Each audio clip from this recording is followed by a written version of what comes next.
محترم ناظرین، اللہ تعالیٰ قرآن مجید میں ارشاد فرماتا ہے، سورہ ابراہیم 14ویں صورت ہے، اس کی آیات نمبر 19 اور 20 میں ارشاد فرماتا ہے، الم تر ان اللہ خلق السماوات والارض بالحق ان یشاء یذہبکم ویأت بخلق جدید وما ذلک علی اللہ بعزیز۔ کیا تم دیکھتے نہیں ہو کہ اللہ نے آسمان و زمین کی تخلیق کو حق پر قائم کیا ہے؟ وہ چاہے تو تم لوگوں کو لے جائے اور ایک نئی خلقت تمہاری جگہ لے آئے۔ ایسا کرنا اس پر کچھ بھی دشوار نہیں ہے۔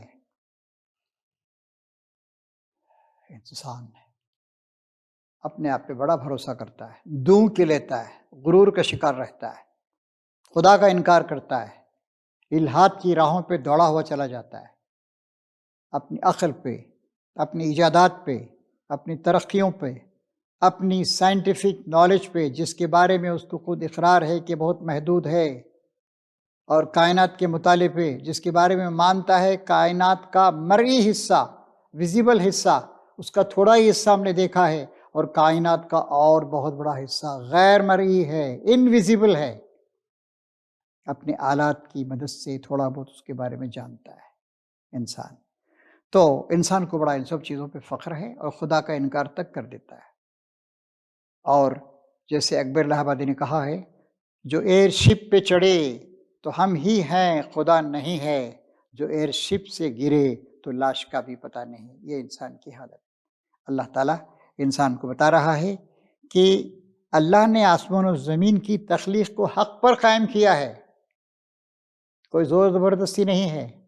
اس ساری کائنات میں صرف انسان کو اس نے ارادے کی آزادی، فریڈم آف چوائس دی، اور اس کو دونوں راستے دکھا دیے، فسق و فجور کی اور تقوی اور نیکی کی صلاحیت اس کے اندر ودیت کر دی۔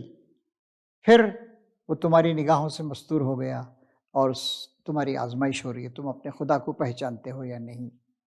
یہ صرف اپنے کھانے پینے، اپنی خواہشات، انہی کا شکار ہو کر دنیا کی دل فریبیوں میں مبتلا ہو کر رہ جاتے ہو۔ اللہ تعالیٰ اس کی آزمائش کر رہا ہے۔ تو یہاں فرما رہا ہے، اللہ نے آسمان و زمین کی تخلیق کو حق پر قائم کیا ہے، حق کے مطابق ہوتا ہے۔ یہاں پر ایک تو کچھ فزیکل لاز ہیں یہاں پر، اور ایک law of right and wrong ہے، اخلاقی قانون ہے، مورل لا ہے۔ ہاں، مورل لا کو اللہ تعالیٰ پورے طور سے اس دنیا میں نافذ نہیں کرتا ہے، لیکن انسان کا سینس یہ کہتا ہے، ضمیر یہ کہتا ہے کہ میں نے غلطی کی ہے تو مجھے اس کی سزا ملنی چاہیے، میں نے اچھا کام کیا ہے تو مجھے انعام سے نوازا جانا چاہیے۔ اللہ تعالیٰ کہتا ہے وہ چاہے تو تم لوگوں کو لے جائے اور ایک نئی خلقت تمہاری جگہ لے آئے۔ جنات بھی زمین پر ہیں جن کے بارے میں ہمیں زیادہ علم نہیں ہے، مٹی سے بنا دیا اللہ تعالیٰ نے، مٹی کے جو عناصر ہیں ان سے، اور آگ سے اللہ تعالیٰ نے جنات کو بنا دیا۔ پتہ نہیں اللہ میں نے اور کتنی مخلوقات بنا رکھی ہیں۔ بہت کم ہے انسان کا علم، انسان بس اپنے پندار اور اپنے غرور کا شکار ہے۔ اللہ تعالیٰ کہتا ہے کہ چاہیں تو تمہیں لے جائیں، دوسری کس مخلوق کو لے کر آئے۔ ہاں، انسان اپنی تاریخ کا مطالعہ کرتا ہے، ماضی کے اندھیروں میں جھانک کر دیکھتا ہے تو وہ سمجھتا ہے کہ ہاں، جیسے سائنسدان آج ہمیں بتا رہے ہیں، 1366 کروڑ سال پہلے ایک بہت بڑا دھماکہ ہوا، جس کو انسان نے بگ بینگ، انفجار عظیم، بڑے دھماکے کا نام دیا ہے۔ پھر کائنات بنتی چلی گئی، سورج کی تخلیق ہوئی، سورج کے بعد پھر زمین بنی، زمین ہی سے ایک ٹکڑا الگ ہو کر چھٹک کر چاند بنا، پھر اس کے بعد زمین پر پانی آیا، ایٹماسفیئر بنا، اور آہستہ آہستہ 1,00,000-2,00,000 سال پہلے، یعنی 1366 کروڑ سال میں سے صرف 1,00,000-2,00,000 سال سے حضرت انسان یہاں پہ تشریف لائے۔ اور کن کن مخلوقات کو اللہ میں نے رکھا تھا پچھلے 457 کروڑ سال میں ہم جانتے نہیں۔ 457 کروڑ سال پہلے زمین کی تخلیق ہوئی، 400 کروڑ سال پہلے پانی بن گیا۔ ہوں گی بہت ساری مخلوقات اللہ تعالیٰ کی، ہمیں نہیں معلوم۔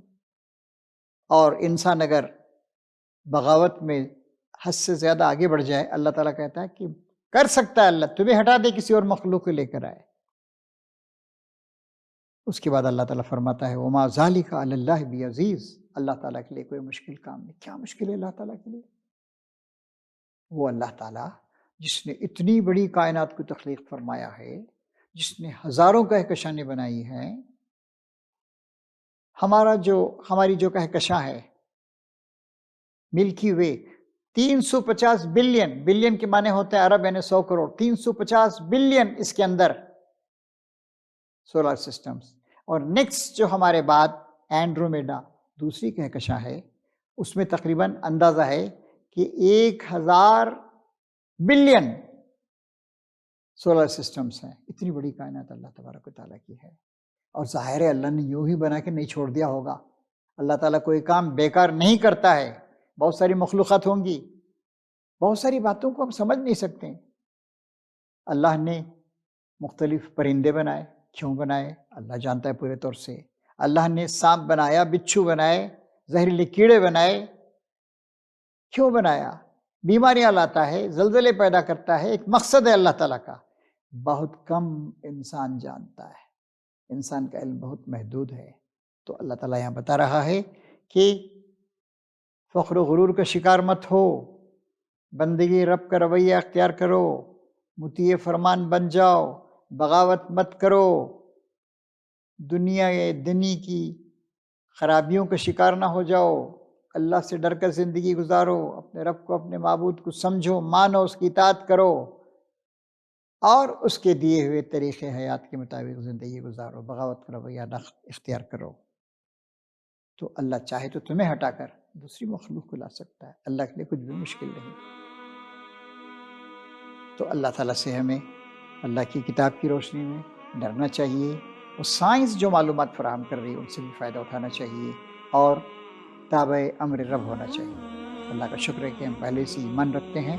اللہ ہمارے ایمان میں اضافہ فرمائے اور ہمیں اطاعت اور بندگی کا رویہ کرنے کی توفیق عطا فرمائے۔ وآخر دعوانا ان الحمد للہ رب العالمین۔